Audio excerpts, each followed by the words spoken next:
What happens when Hollywood's most beloved hero steps into a live daytime talk show and finds himself pushed to the edge by one of TV's most outspoken hosts?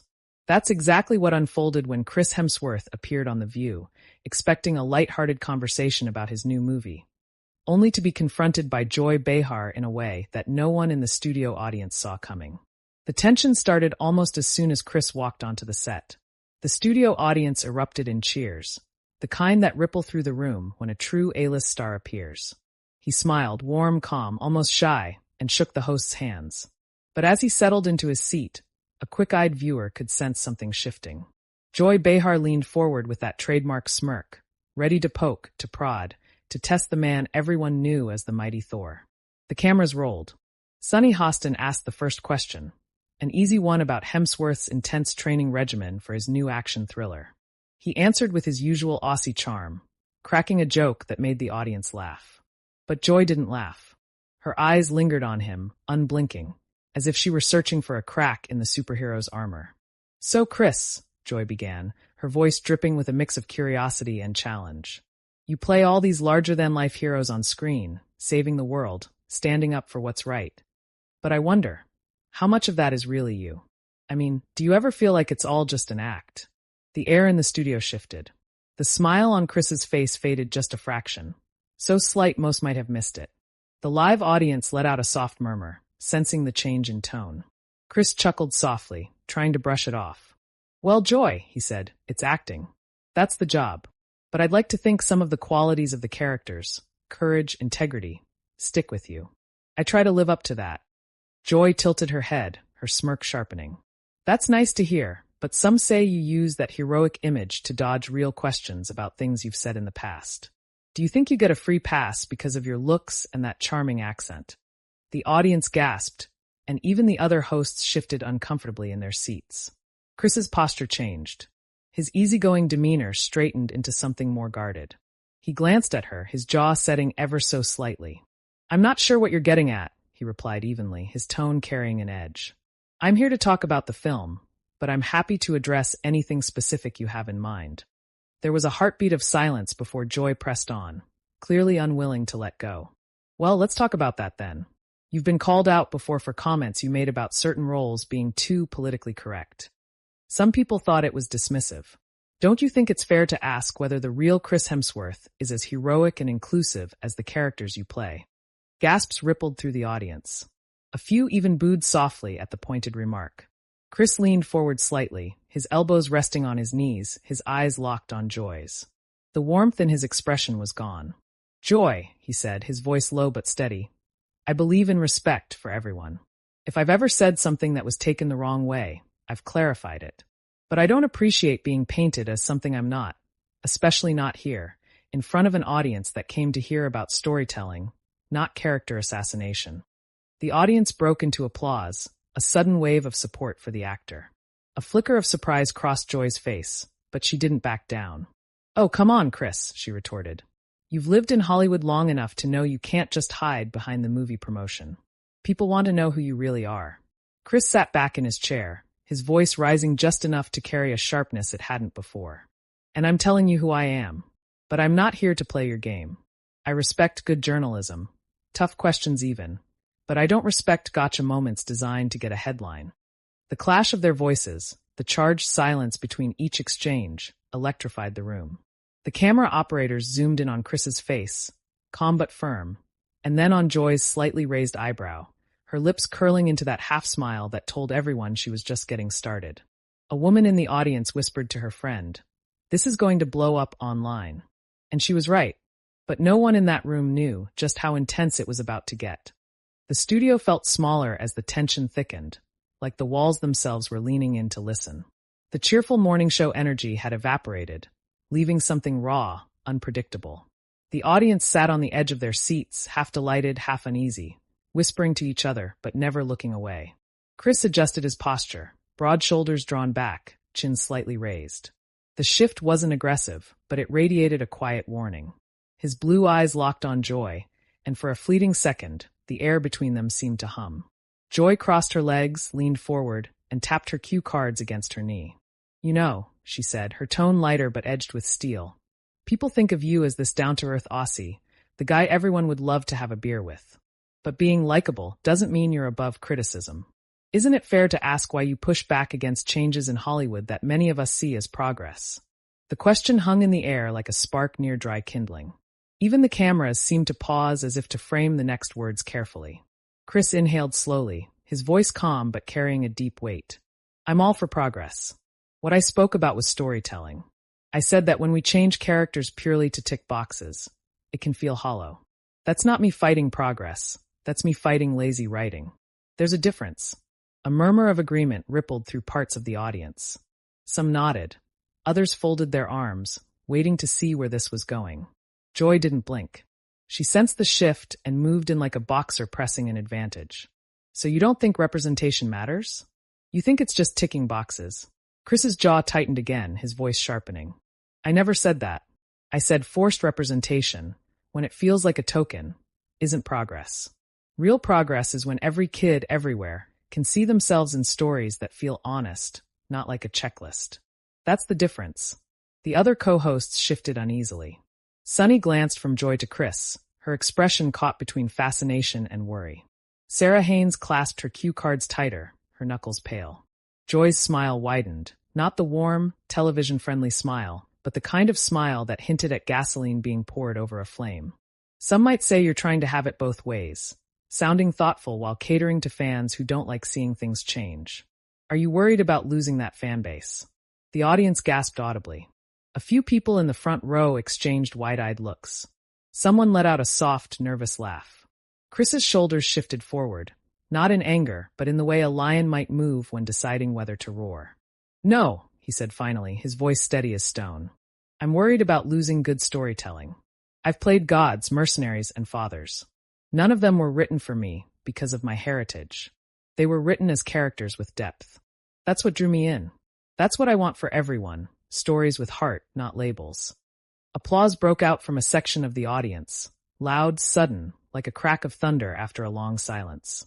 Joy's eyebrows lifted slightly, but she didn't flinch. Well, she said, feigning a casual shrug, you certainly have a way of delivering a speech. But you're also in a business where image is everything. Let's talk about that image. There are those who say you've played the good guy so long that you've forgotten what it means to be challenged. Chris tilted his head, the faintest trace of a smile returning, though it was colder than before. If this is your way of challenging me, Joy, I'd say you're doing a fine job. The audience laughed, relieved by the flash of humor but still tense, as if sensing the next hit would land harder. Joy leaned in, lowering her voice slightly, a tactic that drew everyone closer. Here's what I think, Chris. You're used to being adored. You're used to people giving you the benefit of the doubt. But the world has changed. People want their heroes to answer the tough questions. Maybe you're not as ready for that as you think. The words hung in the air, sharp as glass. A hush fell over the crowd. Chris's smile faded again, and for a long moment he didn't respond. The cameras captured the flicker in his eyes, an emotion that was hard to name, part disbelief, part restrained fire. Finally, he spoke. You know what, Joy? You're right about one thing. I'm used to being asked about the movies, the training, the fun stuff. And I get that the world is changing. But I didn't come here expecting to defend my entire character in a 5-minute segment on live TV. You say people want heroes to answer tough questions. Fine. Ask tough questions. But don't twist my words to fit your headline. The studio erupted with applause, louder this time, mixed with a few cheers.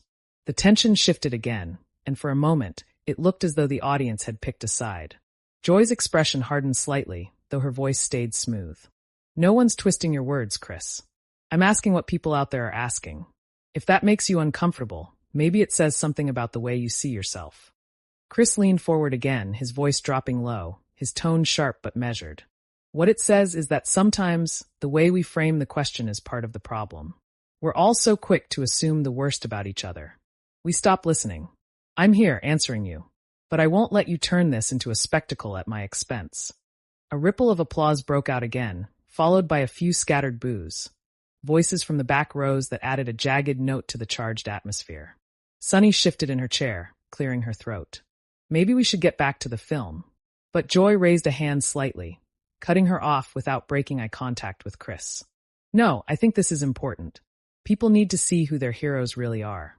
Don't you agree, Chris? Chris's expression remained steady, but his voice took on an unmistakable edge. I agree that people deserve honesty. And here's mine. I didn't come here to be your punching bag. I'm here because I believe in the stories we tell and the conversations we can have. Honest conversations. Not this. For a heartbeat, the entire room went silent. The weight of his words lingered like a thundercloud. A few audience members clapped again, tentatively at first, then more boldly, creating an uneven wave of applause. Joy shifted back in her chair, her smirk softening. Just a fraction, but enough for the cameras to catch it. Well, she said, her tone lighter but tinged with something that wasn't quite humor. It looks like Thor brought the hammer to the View. The audience laughed, half with relief, half because they weren't sure what else to do. Chris smiled then, but it was a restrained, professional smile. I brought myself, he said quietly. That should be enough. The applause that followed was more unified, more genuine, an instinctive reaction to a moment that felt unguarded and real. Sarah finally chimed in, her voice soft but carrying. I think we can all agree that storytelling matters. And so do these conversations. Maybe what we need is less shouting and more listening. The cameras panned across the audience, some nodding, some still whispering animatedly. The director in the booth whispered urgently into his headset, telling the crew to stay on this exchange a little longer. They all knew it was the kind of live TV moment that would dominate headlines. As the segment wrapped, the tension didn't ease. Chris shook hands with the other hosts politely, but avoided prolonged eye contact with Joy. The studio audience applauded again, but there was an undertone of electricity in the clapping, as if they knew they had just witnessed the opening rounds of a story that wasn't finished. Off camera, as the commercial break music played, Joy leaned slightly toward Chris, her voice just low enough to be off mic, but sharp enough for a nearby camera operator to overhear. You handled that better than I expected. Chris glanced at her, his voice calm but carrying a thread of steel. You'll have to try harder next time. The camera operator caught the exchange, his eyebrows shooting up. He knew that snippet, if leaked, would set social media ablaze. As the lights dimmed for the break, the studio buzzed with a strange mix of exhilaration and unease. Audience members pulled out their phones, already tweeting and messaging friends. You won't believe what just happened on The View. Chris Hemsworth versus Joy Behar. Unreal. Backstage, producers huddled, voices hushed but animated, debating whether to steer the next segment back to safe territory or lean into the unexpected fireworks. They knew the world outside was already reacting. Clips would be online within minutes, hashtags forming, opinions clashing. And in the green room, a studio intern overheard two crew members whispering, I've never seen Joy back down like that. Not even a little. He rattled her. But the battle wasn't over. If anything, it had only just begun. The next segment would bring them both back to the table, with an audience hungry for more, and a world outside already watching, waiting to see what sparks would fly when they returned from the break. The commercial break felt like the longest in the history of The View. The audience stayed glued to their seats, buzzing with whispers. Phones were out, fingers flying across screens as hashtags began to trend in real time. Backstage, producers exchanged nervous glances. They knew the next few minutes could either be television gold or a disaster that would dominate headlines for all the wrong reasons. The studio lights brightened again. The theme music faded. The hosts returned to their seats, smiling as if nothing had happened, though their eyes betrayed the tension still simmering beneath the surface. Chris sat still, one hand resting on his knee, the other clasped together in a way that suggested control. But his jaw was set. Viewers at home would later describe it as the moment Thor himself seemed to be holding back a storm. The audience hushed as Sunny Hostin tried to steer the show back to neutral ground. Welcome back, everyone. We're here with Chris Hemsworth, talking about his new film and the incredible physical and emotional challenges he took on for the role. Chris nodded politely, flashing a professional smile. Thank you. It was definitely one of the toughest projects I've done, both physically and mentally. The character goes through a lot, loss, redemption, and we wanted to make it feel as real as possible. A section of the audience applauded warmly. For a moment, it seemed as though the energy might settle back into safer territory. But Joy Behar wasn't ready to let go. Her fingers tapped lightly on her cue cards as she waited for the applause to die down. That's all very touching, she said finally, leaning slightly forward. But don't you think that part of being an actor, especially one with your kind of influence, Is being willing to talk about more than just the characters? People look up to you, Chris. They see you as more than just a guy playing a hero. Don't you think you owe it to them to use that platform responsibly? The question carried a pointed edge, and the audience's reaction was immediate. A collective murmur, like a breeze moving through the crowd.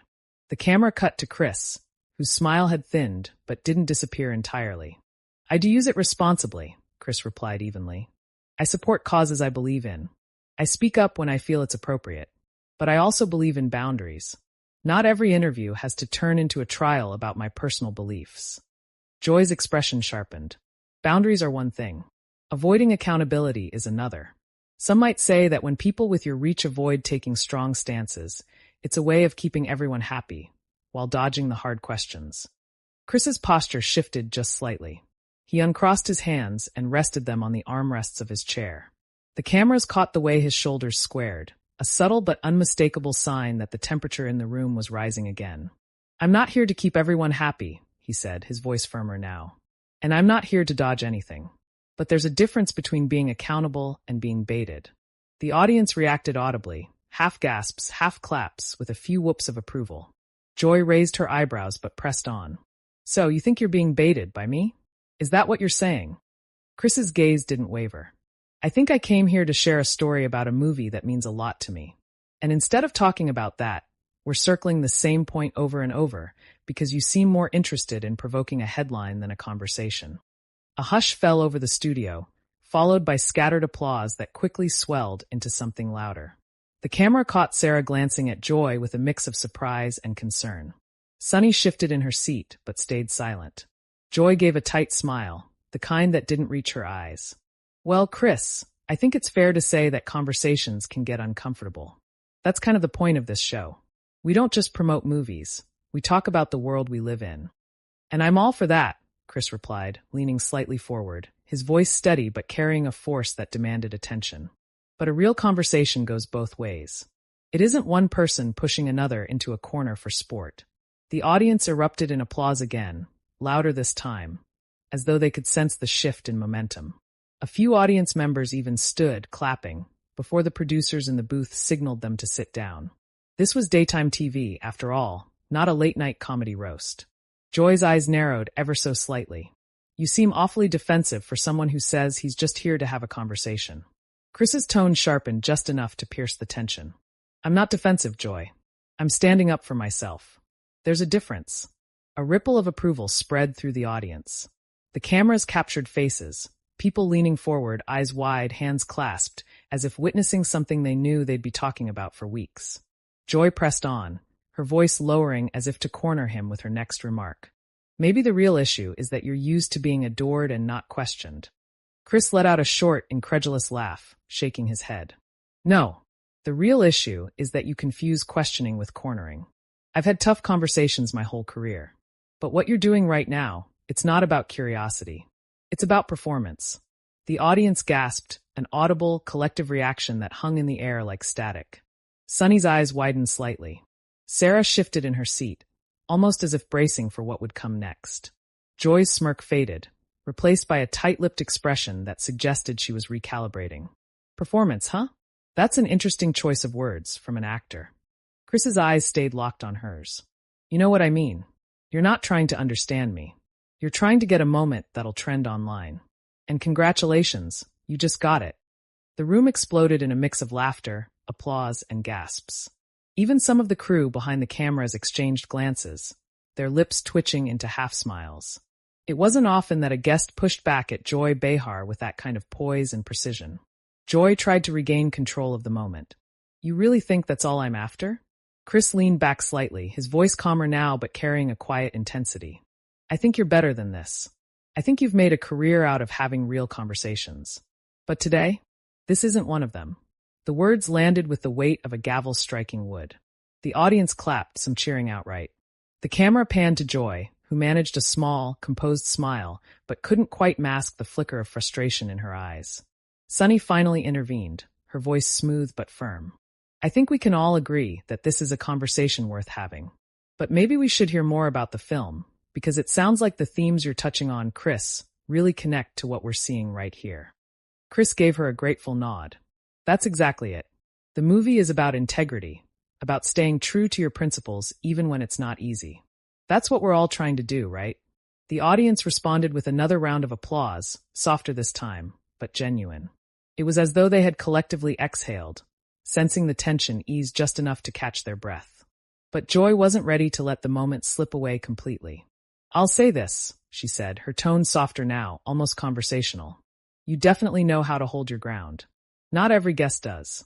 Chris smiled faintly, the edge in his demeanor softening but not disappearing. "I've had a bit of practice, and I respect a good debate, as long as it's really a debate, not a performance." The audience chuckled, the tension diffusing a little more, though the undercurrent of drama remained. The cameras lingered on both faces, Chris calm but unyielding, Joy composed but visibly processing the unexpected turn of the exchange. The producer's voice came over the studio speakers, signaling a wrap-up for the segment. The hosts began their closing remarks, thanking Chris for joining them. The applause that followed was loud, enthusiastic, but laced with something else, an unspoken acknowledgement that this wasn't just another daytime interview. As the lights dimmed for the next commercial break, audience members immediately pulled out their phones again, eager to share what they had just witnessed. The hashtag Hemsworth versus Joy was already climbing the trending charts on social media. Clips of the exchange were being uploaded by fans in real time, their captions ranging from "Chris owned Joy on live TV" to "Joy didn't deserve that. She was just doing her job." Backstage, a low hum of chatter filled the corridors. A producer muttered to an assistant, "This is going to be all over the news by tonight." A cameraman replied quietly, "It's already everywhere." Chris, meanwhile, sat in the green room for a few minutes, sipping from a water bottle. A crew member passed by and whispered, "That was intense, but you handled it like a pro." Chris smiled faintly, the same polite but guarded smile he'd worn on set. "Just told the truth," he said simply. Joy stayed on set, talking quietly with Sunny and Sarah, her expression thoughtful.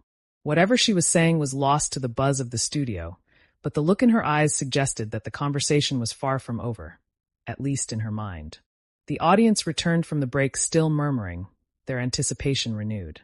They knew there was more to come. They could feel it. And they were right. The final act of the exchange was yet to unfold. The part that would leave the studio in stunned silence and the internet ablaze for days to come. The final segment of the show began with the kind of uneasy calm that feels like the air before a summer storm. The studio lights brightened again, their warm glow doing little to soften the charged atmosphere.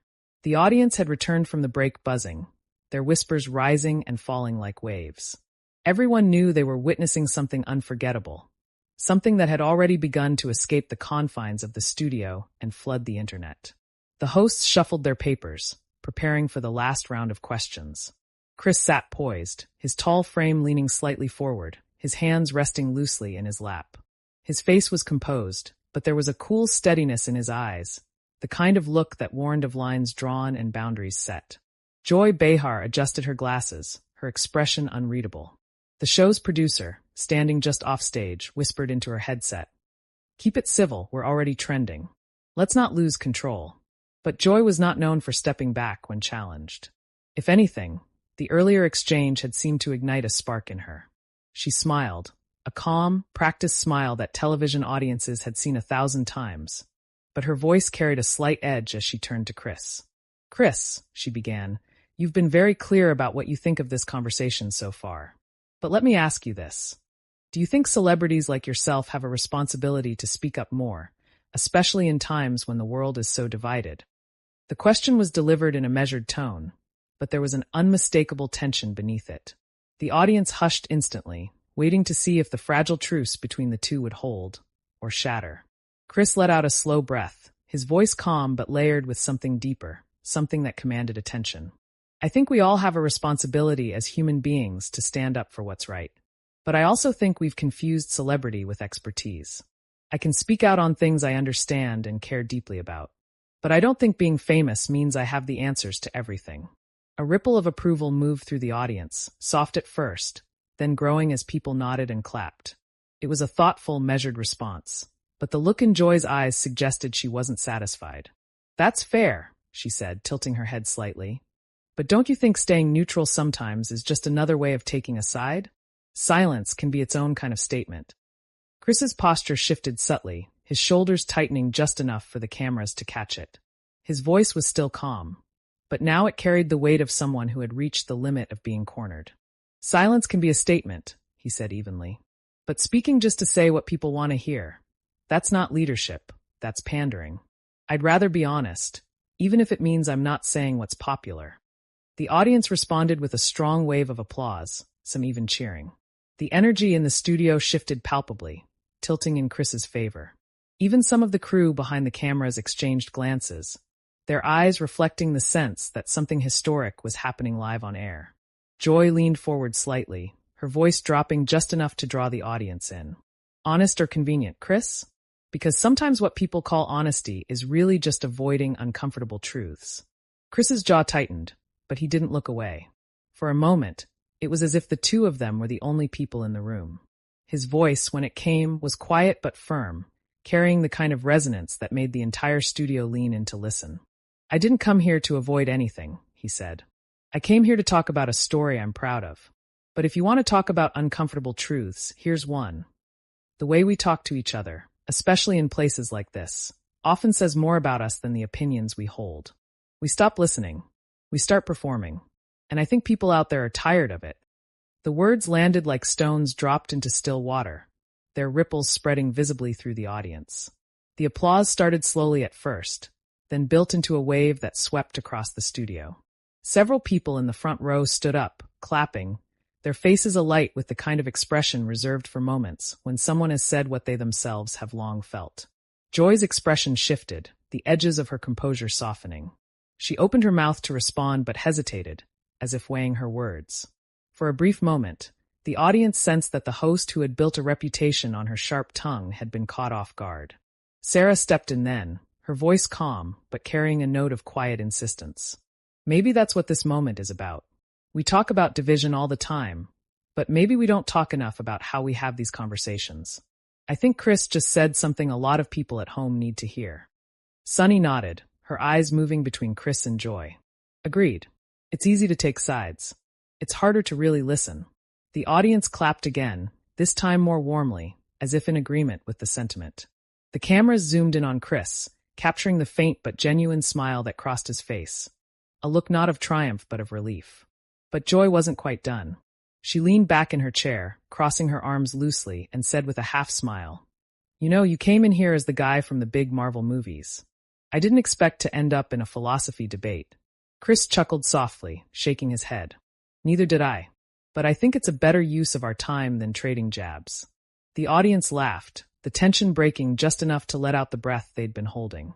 The producers offstage exchanged quick looks of relief, sensing that the segment was winding down on a more balanced note than they'd dared hope for. As the show moved toward its closing remarks, Joy turned to Chris one last time. Her tone was softer now, more reflective than combative. "Well, Chris, whether we agree on everything or not, I'll say this, you stood your ground. Not everyone does." Chris met her gaze, his voice calm but resolute. "Respect goes both ways, Joy. I think that's something we can all agree on." The final applause was loud, almost thunderous, echoing through the studio as the credits began to roll. The camera captured Chris shaking hands with each of the hosts, including Joy, who managed a genuine, if slightly wry smile. The moment the cameras cut, the audience erupted into chatter, the buzz of their conversations filling the studio. Phones were out again, notifications lighting up as the world outside reacted to the live exchange they had just witnessed. Within minutes, clips of the most heated moments began circulating online. Headlines appeared on news sites. Chris Hemsworth stands his ground against Joy Behar on live TV. Thor brings the hammer. Hemsworth's sharp words leave Behar speechless. The View's fiery clash goes viral. On social media, hashtags like hashtag Chris Hemsworth, hashtag Joy Behar clash, and hashtag Hemsworth speaks out trended worldwide. Thousands of comments flooded in, some praising Chris for his composure and honesty, others defending Joy for pressing him with tough questions. Late-night talk shows replayed the exchange, with hosts offering their own takes. One quipped, "Looks like Thor's real superpower is staying calm while being grilled on live television." Another joked, "Joy met her match today, and it wasn't Loki." Meanwhile, fans flooded Chris's social media pages with messages of support. Some wrote, "You handled that like a true hero, classy and strong." Others posted memes of Thor wielding his hammer with captions like, "Next time, Joy, bring your A game." News outlets ran editorials debating the broader implications of the moment. Celebrity responsibility, media sensationalism, the nature of public discourse. It became more than just a talk show moment. It became a cultural flashpoint. Back in the green room, Chris checked his phone and shook his head with a small smile as the flood of notifications came in. A producer approached him, extending a hand. That was something else. "I don't think we've ever had an interview quite like that." Chris shrugged modestly. "I just said what I felt. That's all." Joy, still on set, was overheard telling a colleague, "Well, at least it wasn't boring. He gave as good as he got." The clip continued to circulate, racking up millions of views on YouTube and TikTok within hours. Comment sections were a battleground of opinions, but one sentiment appeared again and again. Finally, a real conversation on live TV. And as the world kept talking, the moment itself began to feel bigger than just an interview. It became a story about how we talk to each other, about respect, accountability, and the power of words in a world too often reduced to sound bites. For viewers of Prime Narrator, this story stands as proof that even in the high-pressure glare of live television, honesty and composure can cut through the noise. If you were in that studio, whose side would you be on? Chris, standing firm in his beliefs, or Joy, pushing for answers no matter the discomfort? Let us know your thoughts in the comments below. And if you want to hear more gripping stories like this, real clashes, raw emotions, and unforgettable moments, subscribe to Prime Narrator and hit the bell so you never miss another dramatic encounter that has the world talking. The cameras may have stopped rolling that day, but the conversation sparked by Chris Hemsworth and Joy Behar continues. Proof that sometimes the most powerful moments in media aren't scripted, but born in the raw, unguarded space between two people trying to be heard.